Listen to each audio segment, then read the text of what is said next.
Yes. My precious. Welcome to Still Untitled, the Adam Savage Project. I'm Will. I'm Adam. And I'm Norm. And I'm Eric. Guest podcaster. Yeah, longtime tested readers will recognize Eric rather from our the first time we flew the DJI Phantom out on Treasure Island. You came out and basically you kind of just taught us how to not kill ourselves, I guess, or someone else. Yeah, that's basic right, yeah. high level. Here's what you can do. But they're totally suitable for hunting small animals. Yeah, absolutely. They're not. And we used one as a camera, right? Yeah, we hovered exactly. one, used it as a B camera.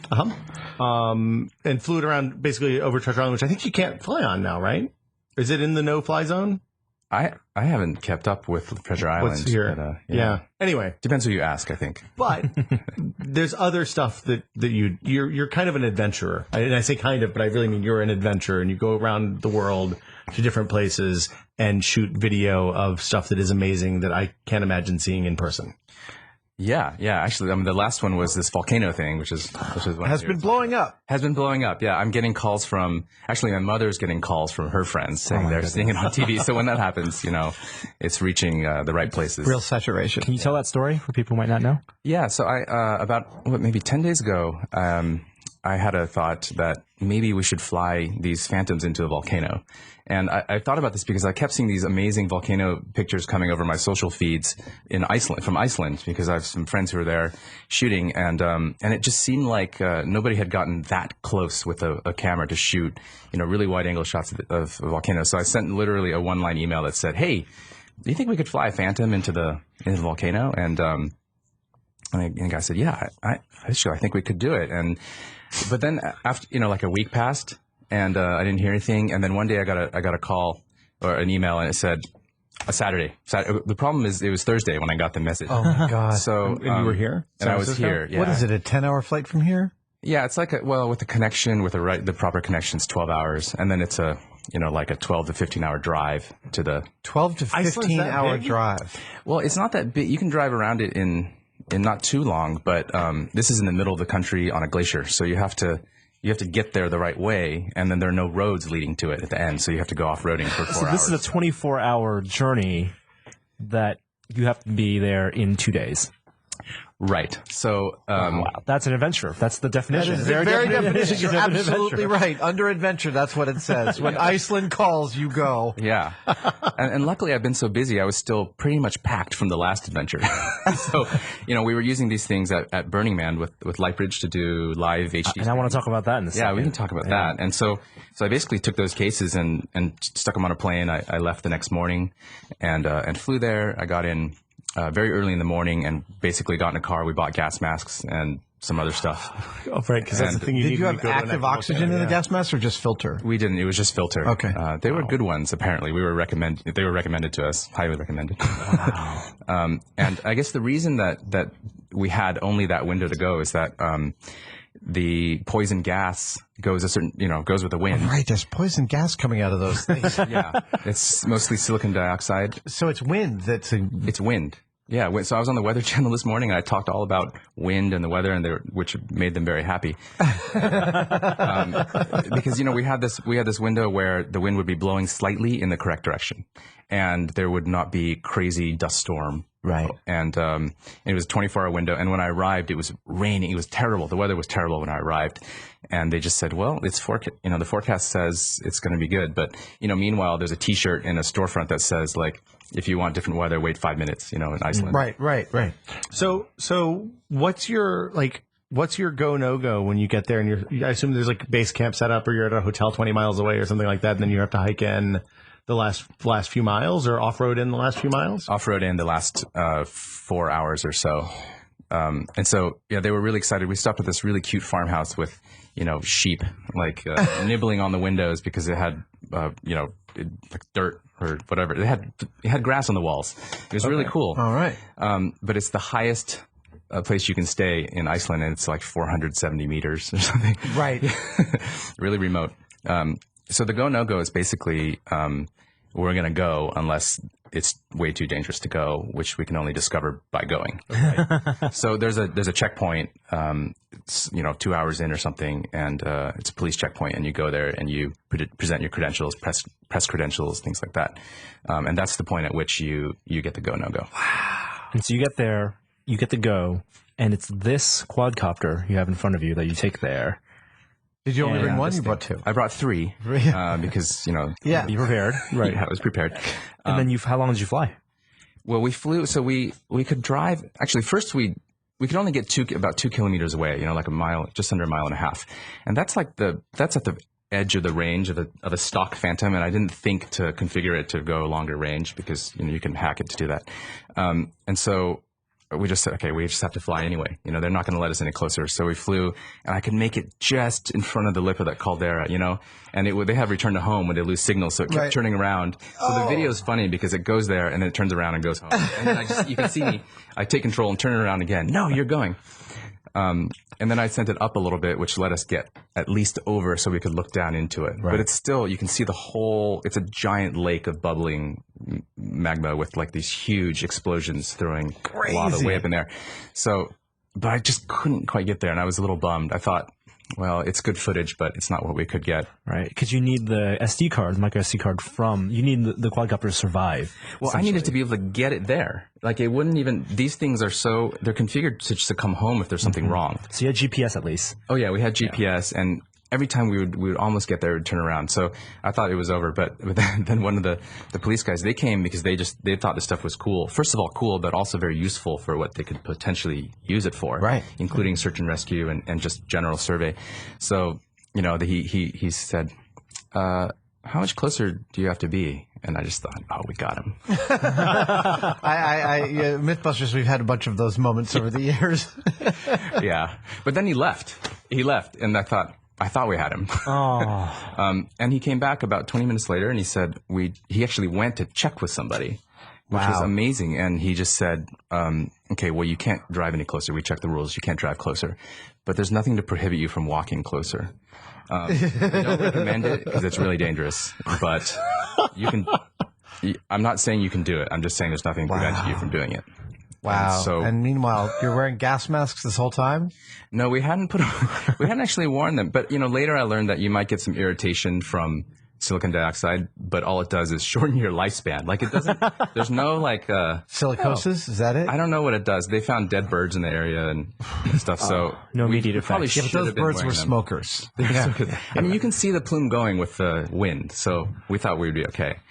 We put them on eventually when we got close because we started smelling sulfur. Oh man! So we walked. The devil also came out and put out a welcome mat. Yeah.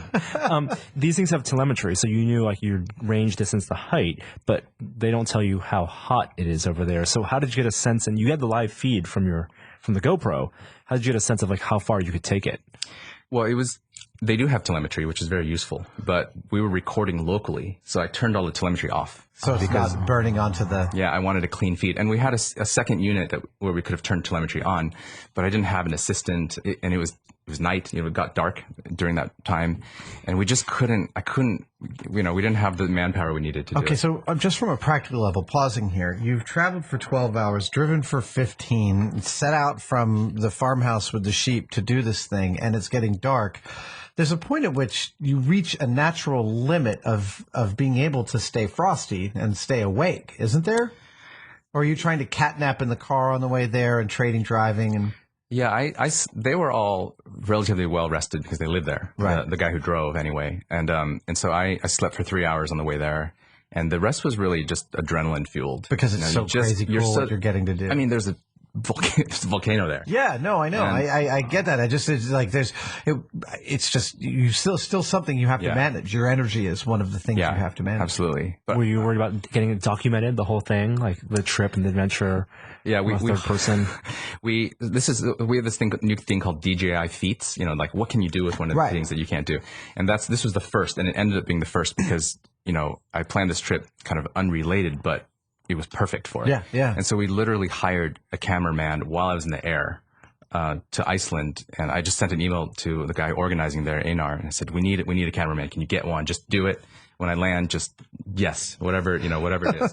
And so a guy came with us, and he was a experienced filmmaker there, and he came and documented. That's great. So that's why the video has all the behind the scenes where we're mic'd. Right. And you're thinking specifically on your way there, you're thinking about how this thing will assemble as a mini doc, what kind of coverage you're going to need and what you're going to ask for and how it's going to cut together. Right. And what you're talking about, energy and being tired actually factored into all of that, because everyone was so tired that you could only shoot so much. Like my natural instinct is to shoot everything. Like you're always rolling because you never know when the thing's going to happen. Right. Yeah. You're denied access or the thing blows or whatever. Yeah. And he shot as much as he could. And then But there was definitely a limit. a natural, human limit. So why? So when you were flying around in the caldera or above the caldera, anything kind of unexpected or weird? Like, could you use the remote fly to just set up course and fly and then bring it back when it was done and not worry about RC at all? Or what's it like flying a quad inside an active volcano? Well, so first we walked 1 kilometer closer, so we halved the distance. We walked to the lava, so that in theory would make it really easy for us to be able to fly to it. And is the ground getting hot at this point or anything? No, it was really cold there. I was like, damn it, I was totally bundled up. But the flow stopped just in front of us, and like just in front, like 100 meters, or like just in front, like 10 feet. You were right up to it, but it was older flow, so it wasn't like glowing red anymore. I don't know when it come out. That seems worse because then it's still really hot, but you can't tell. Well, I didn't walk on it. I stayed. Okay. I stayed right at the edge because we had flying things.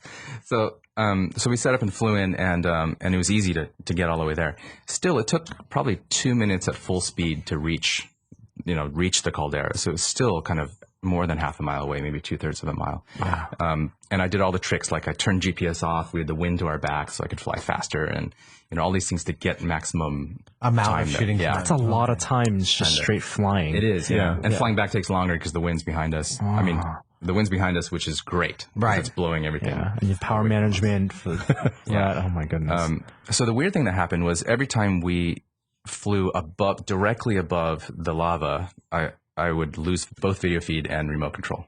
Really? Yeah. So that was unexpected. And it had nothing to do with range because we had the range was easy by that point. And it was consistent. So you fly over the thing, video might go out. Even like the cooled lava 20 feet in front of you, or the stuff that's still red hot and further? No, the explosive lava up front, and the steam coming off of it. That's far out. Some sort of radio interference? Yeah, some kind of radio interference was happening there, and sure enough, we did research later, and you see all those pictures of the lightning in the ash cloud. There's definitely static going on, even though this wasn't a particularly ashy. It's a secret underground base. This must be astonishing to get the footage back when you haven't been able to see what the camera's been seeing. Right. So I was able to get to see a lot of it, which was great. Right. But every time I tried to get that really close shot, we wanted to basically see how close we could get without losing the aircraft. Right. And that was basically impossible. Like it had a preservation instinct. Wow. That kept it. You know what I should do is I should speed the footage up and release it because it just keeps turning around and trying to come home. Constantly. I would love to see that. Yeah. 3 laws of robotics. Right. Go home. Get home. Go home. Yeah. Wow. So that was the most recent adventure you were on. That was like last week. That was 2 weeks, a week and a half. Well, we should mention that the GoPro melted Yeah. too, so I brought it here so we could see it. We have the melted GoPro. But it didn't eat the footage, which, I mean, that's That's a testament to the GoPro where even if it dies, it writes the end of the file, or you can recover the file. Yes. Yeah. So that saved us. And look, in this retaining clip on the Zenmuse gimbal is also, if we had lost that, the GoPro would have fallen, which would have been bad too. But all I saw from the ground was the video feed went out and it never came back. And I thought, okay, well, either the video feed went out or the whole thing is gone. Right. One of the two. So you just got to wait and see if it flies back to you. Yeah, I initiated failsafe return to home because I could have still had radio control. And I think about 4 minutes later, we saw the lights and it was coming back. And Wow. Yes. And I was just hoping the video excruciating. Does it have power management such that it will fly back with the last bit of power it needs to get to you? Yes. So it does know how far away it is from you. And it uses that distance to. But it might not know if the wind's really bad, so it could That's right, the wind. misestimate. Yeah, but and it's it'll go to a really certain height also to try to like fly at a certain height and then descend to you as obstacles. Yeah. Right. So in this case, I mean, it's really conservative. So even with a lot of wind, it would probably make it home. You know. So I guess, I mean, you could be discovering something kind of new out there, right? Because there's not a lot of people testing radio interference of molten lava at volcanoes, right? Like, you realize you're actually out on the edge of some interesting scientific precipice. It's a probe. Yeah. It's a probe. Yeah. Yeah, it's a scientific probe. Yeah. That's The awesome. first thing we thought was you should put sensors on it and be running. You're talking about autonomous missions out there. Like these things do support kind of map-based waypoint support flying. So you could just program it to do some kind of transect. Do a every loop day. around the Yeah. And, well, I mean, because you think about volcanologists, if they want to monitor they plant sensors presumably before bad things happen, and then rely on them to be there. But once stuff happens, then that barrier is for everyone that's not wearing like a big, I don't know what those suits are called, the bunny suits with the reflective stuff on the outside. Right. And I mean, But you would never wear one of those close to this thing. Proximity suits is what they're called. Is that right? I own Spock's outfit. You own one? Yeah. yeah. In Star Trek Into Darkness. It's aluminized Kevlar, and you usually wear it either it's built into effectively fireman turnout gear, or it's a shell you wear out on the outside of fireman turnout gear. So it's fireman turnout gear is already non-flammable. This adds a layer of thermal protection of bouncing the infrared and the infrared back away from you. Right. Yeah. I mean, the scale of this eruption was, I mean, I just can't imagine that anyone would go anywhere near it. Yeah. There's just no way. Well, because you saw a video of, I think it was somebody in Vanuatu or something, went down into the caldera, like walked down into the caldera with one of your turnout suits on, or one of your Proximity suits. proximity suits. Thanks. And like got down right up against and it was terrifying. It was, you look at this and you think these people are absolutely out of their minds. And I read an interview with him, and they were, I can't remember if it was a man or a woman or it was a couple, but I read an interview with one of them saying that it was the most they'd ever feared for their lives. Like, the protection you're getting from the thing is very minimal. It feels like at that point, you still feel like you're in an oven. Right. And pockets 'Cause move you around are. too, right? Yeah. Yeah. Man, and then you've got to have a lightsaber battle. Yeah. With Obi-Wan. Your legs get chopped off. Legs and then, get chopped off. No. Is it true that if you fall into lava, you don't actually sink into it? You just float on the top and burn because you're less dense than lava? I believe so. Okay. It's good to know. Nobody said I don't want We've to never test that. tested it. You should test that. We should test that. that's a good idea. Tom Sachs was telling me he knows some guys that did the lava game on a driving trip from New York to the Key West and back. You mean the floor is made of lava? They never touched the ground. They got in their car and they drove to Key West and back, never leaving the car, never touching the ground. So when they filled up with gas, they had to pull up close enough to be able to stand on the running thing of the car Oh my God. actually fill up with gas without ever touching the ground. And that's how Tom Sachs's car exploded. No, it wasn't Tom. It was friends of his. Oh, okay. Apparently, it was a freaking nightmare. Yeah, I can't 'Cause They had imagine. to pack out all their waste as well. Yeah. Don't think about that. Speaking of other It adventures. will burn. And speaking of waste, Yes. you also went to Burning Man, and I was surprised that I didn't see that much drone footage out of Burning Man. Like, you had the most prominent stuff, and you did some cool live feeds from that. Yeah. But I thought that this year would have been the year. I did too. And last year, I think, was maybe the year so far for drone footage. Because 2013. What's the reason? 2013. Well, because there were no rules yet. I mean, there were guidelines. And this year there Did was. anyone get hit last year? I'm sure people got hit. I mean, certainly structures were hit. I haven't seen any of that specific footage. People tend not to. Well, I guess they post that stuff usually. It depends on the person. Yeah. Okay, so but this year, Yeah, this year there was a organized registration. So 200. They capped it at 200 registered drone pilots. And there was a big waiting list of 80 or 90. So it was very popular. So you'd show up. Actually, this is my sticker from Burning Man. This is the number 237, and you have a matching one on your radio. And there were strict rules. Basically, you couldn't fly within 20 feet of any person, 100 feet from any structure or art car. And at Burning Man, that's very hard. How would you land? say. Yeah. Well, I just caught it, and I just didn't count myself as a person. But a lot of people just landed in an open area, which is terrible because there's that alkaline dust there, which gets into everything. Right. So you don't want to take off or land from. So you're doing the launch like that. Yeah, you just launch it off your hand and you catch it. And so my footage, if you look at the reel that's up there, it's sort of far away. It's far away. It's dust storm stuff. It's kind of landscapey. So I mean, I know that if you add, let's say, inflatable protector on the bottom, so if it fell out of the sky, it wouldn't hurt a person. You compromise your ability to fly well because you're adding wind resistance. Do you guys have ideas about ways to handle that problem? Yeah, some people have tethered them, which doesn't actually solve that problem, but makes it then a tethered camera, right? Which may remove it from FAA jurisdiction. That's the technicality. That's technicality, yeah. As opposed to the safety. Well, I mean, last year there was actually like a quadcopter style blimp that people were flying around with red cameras. Which did get around that problem. Quite reasonable. Yeah, that would work. And we're experimenting with, I don't know, parachutes. And right, you see footage of quads that rotate really quickly, if they lose one motor. Yeah. So you have lift in all areas. Right. That would probably spin the camera off in our case. But that's all in the research phase now. So currently, what people are doing is they're flying X4, X8 designs like, coaxial motors. So you have two motors at every point. Right. And then if one fails, you can do it. But none of them prevent fast descent if you, for example, have power failure. Yeah. Right. That's still a big problem. And this is why the regulation stuff needs to be addressed at some point. So a super small airbag that inflates on proximity, like the Mars lander. Yeah, it could. That's the bouncing ball approach. Compressed air. Yeah. Why not? Yeah. I mean, DJI actually sells a parachute for the big ones, and it's not meant to protect your equipment. It's meant to protect whatever's under it. Right. So your copter will probably What's a break. deploy mechanism for that? It's just another RC switch.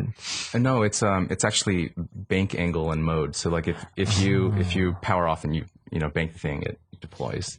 Or if you're descending too fast. Yeah, it has probably some inputs, and we can intelligently. That's deploy. cool. This is all the frontier. So what's the next adventure? Do you have it slated?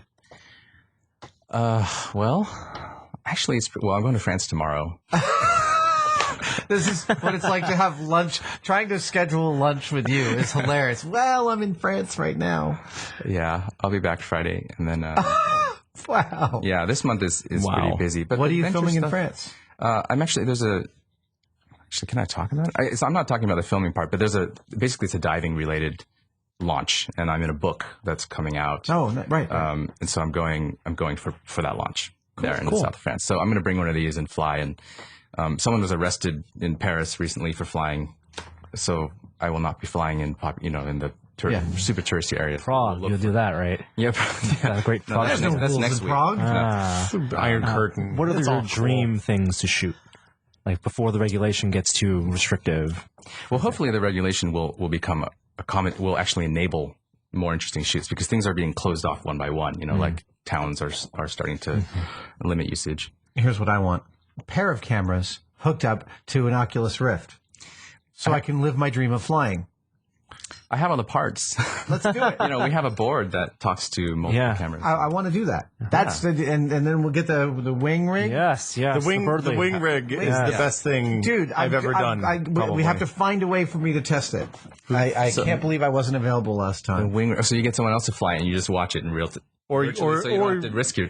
Or you can tie the control of the wings to the RC. Yeah. Right, so I can bank, and I can do this, and I could ride thermals out at Fort Funston. I flew underneath 101 with that thing until I augured up into the bottom of the freeway. A virtual freeway. Virtual freeway. Right, virtual virtual flying. But it felt real until I hit. And then didn't get hurt. And then didn't, plaster. Yeah. Oh, man. Yeah, so the dream. I'm jealous. Locations. Yeah, dream locations. I mean, the volcano was really. I was going to say, it's hard to top that. It's really hard to top. Have you done tornado stuff? That's another idea that's been floating around. If you're looking at places that you're going to be in extreme mortal peril, and that there'll be cool video. Yeah, tornadoes. I mean, that would be excellent. And you're going to lose it if you do that. So you record the footage locally and you use it for science. Exactly. Or put sensors on it and work with researchers. A SpaceX launch or something? Oh, well, those were done with DJI S800s. They do the already. test flights, right? When they Yeah, the grasshopper stuff, and those are already shot with hexacopters. We weren't flying them, but But you want to be a cinematographer. It's perfect. I mean, if you watch it, that's the only way you can get that kind of launch. I know, I can see the comment section filling up with suggestions. Oh. You've shown up just for long enough, Eric, to make me feel really jealous about what you're doing, because it sounds amazing. Sounds totally like flying for 12 hours, driving for 15, filming, driving for 15 more, and flying for 12 more does not sound like too much of a price to pay. That sounds, I would do that in a... How long were you shooting? 20 hours, you said? It was about a 20-hour day. Yeah, it was. I was ready to keep going because when we left, there was actually Northern Lights appeared. Oh my God. We'd driven to this. We'd driven to see the flow, and there's all this beautiful steam coming off the flow. And I had the Sony A7S, which shoots in darkness. So I was shooting these beautiful kind of steam, with the red glow in the background. And then in the footage, you can see the Northern Lights appear. I was taking a time lapse sequence. And then the other car started honking. We gotta go. It was just, everyone was so tired. I mean, totally understandable. Yeah. But, The Northern Lights showed up. I mean, at the end They of always show up late to the party. they always show up late. at the end of a day like that, I have to assume you feel great, you feel great, you feel great. You get in the car and you're unconscious. Well, actually, the bumper fell off of the car on the way back. So I'm no expert, but that's not recommended. it's not recommended. And so that took some time. It took melt some off? time to pull. No, the roads were so terrible that the bumper, and unfortunately, it only came off like 7/8 of the way. Oh no. So we had to pull all the tools out to get the rest of it off, so you stick it in the car to drive back. So That probably could have been useful at that point. yeah, actually, that would have been great. I was just taking pictures, to be honest. I was shooting video of the guys fixing it because I thought it was funny. And then when we got back, we had to look at the footage. So we were still really amped up because the footage, we couldn't look at it. We had a long drive back, and Right. and so if you look at the video, the behind the scenes, I looked terrible. I just looked so tired because that was the next morning. Yeah. After 2 hours of sleep, and I knew we had to then drive back to Reykjavik to fly out. Wow. Awesome.